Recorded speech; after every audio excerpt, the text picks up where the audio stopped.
Maybe you saw the movie. Da Vinci. You probably read the book. Now, imagine the Da Vinci Code in Washington. Dear God. That's Dan Brown's new book. And it may give you a new view of American history. There was a statue that sat in the Capitol. It was George Washington as a god. Tonight, an exclusive interview with Dan Brown and an extraordinary peek inside the secret ceremonies. He drinks wine out of a skull. And the monumental questions. The world's a stranger place than we thought. Of a mysterious society, some say, once ruled Washington and the world. Sometimes it is said we have no secrets. Nothing could be further from the truth. In search of the secrets of the lost symbol. Good evening, everyone. I'm Matt Lauer. And tonight we're going to take you on a magical mystery tour of a place you may think you know pretty well already, Washington, D.C. We'll skip most of the monuments, but how about a little black magic with your American history? Mainly, we'll be trying to uncover secrets, but not the kind you would usually associate with Washington. These secrets could unlock mysteries that have puzzled mankind for centuries.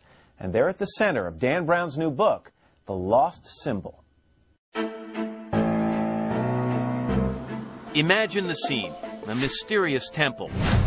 Its entrance guarded by massive stone columns and sphinxes. Inside, strange symbols, ancient inscriptions, and mystical numbers lead to a room shaped like a pyramid, with an eye that points toward the heavens. And in the center of the floor, a massive altar. Some of the most powerful men in the country gather here to enact an ancient secret ritual. Drinking wine meant to represent blood from a human skull, and all of it happening just a mile from the U.S. Capitol. It sounds like a work of fiction, and it does come from one, the opening scene of Dan Brown's best-selling novel, The Lost Symbol. But Brown makes a remarkable claim that the ritual is real, part of the history of the secretive brotherhood called the Freemasons. And when they found out that Dan Brown was going to be dealing with Freemasonry in this book, what was their reaction? Well, I think they were nervous that I might focus on what some would call the macabre sides of Freemasonry, which really perhaps with good reason. Brown has a history of prying open doors, revealing dark secrets, or at least seeming to. The central premise of his 2003 novel, The Da Vinci Code, was an earth-shaking secret that Jesus and Mary Magdalene married and had children whose descendants live among us. The book infuriated some Christians. It also sold 80 million copies worldwide, became a blockbuster film, and made Dan Brown a household name. Now, The Lost Symbol brings the same kind of high-profile scrutiny to the Freemasons, the Founding Fathers, and our nation's capital. The Da Vinci Code comes to Washington. Will it have the same impact?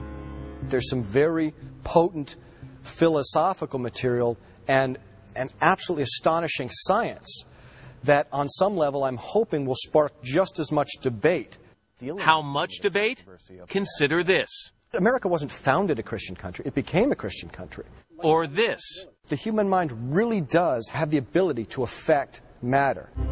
The Lost Symbol raises provocative questions about the beliefs of the man on the dollar bill, about the power of the human mind, about whether people can become gods, and a little-known science that may tie them all together. It doesn't matter to me if someone agrees or disagrees with what I say, but I'd like them to at least think about it. The book is a thriller, a headlong chase through some of Washington's most famous landmarks, and also through puzzles, secret codes, and dark corners of history. Starting with the secretive group at the center of the Lost Symbol, the Freemasons, a worldwide brotherhood that's centuries old and still active. George Washington was a Mason, along with 13 other presidents and numerous Supreme Court justices. Benjamin Franklin published a book about Freemasonry on his own printing press. 9 signers of the Declaration of Independence were Freemasons, including the man with the biggest signature, John Hancock. Freemasonry still has millions of members worldwide, and they still conduct rituals like this one, performed for our cameras. If curiosity spurred you toward us, go away and do not proceed. If you are capable of deception, tremble, because you will be found out. Freemasons have been accused of everything from murder to devil worship to secretly controlling the U.S. government. Take a dollar bill, turn it over, look at the Great Seal of the United States on the back. Now, draw a Star of David. 1 point will match up with the all-seeing eye, a common Masonic symbol. Now, look at the letters at the other points of the star. M-A-S-O-N. Coincidence?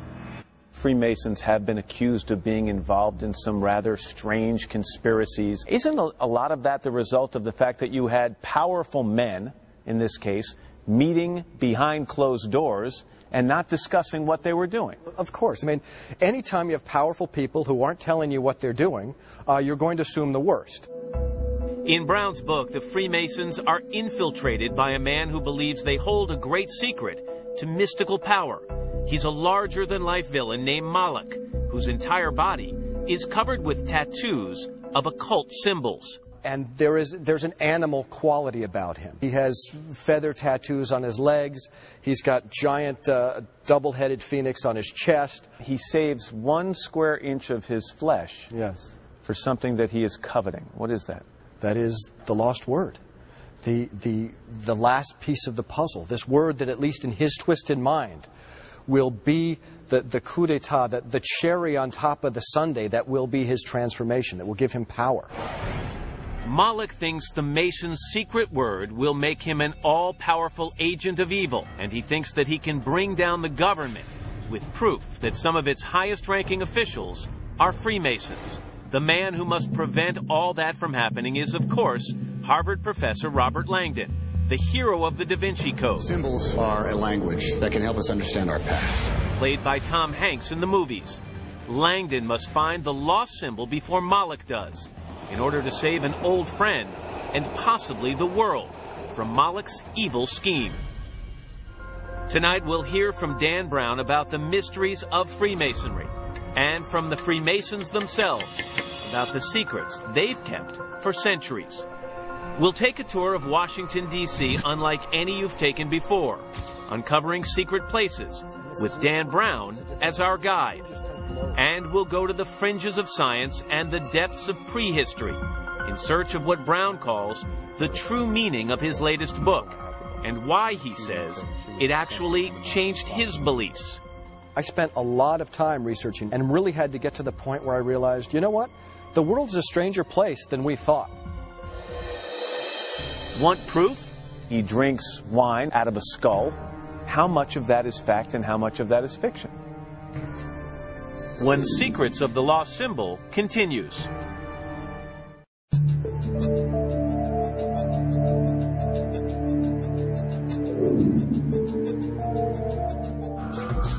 The lost symbol starts with a gruesome discovery. Dan Brown's hero, Robert Langdon, is lured to Washington, D.C., to the U.S. Capitol, where at the center of the rotunda he finds a severed hand, tattooed to resemble an ancient mystical symbol, the Hand of the Mysteries. It beckons him on a dangerous journey.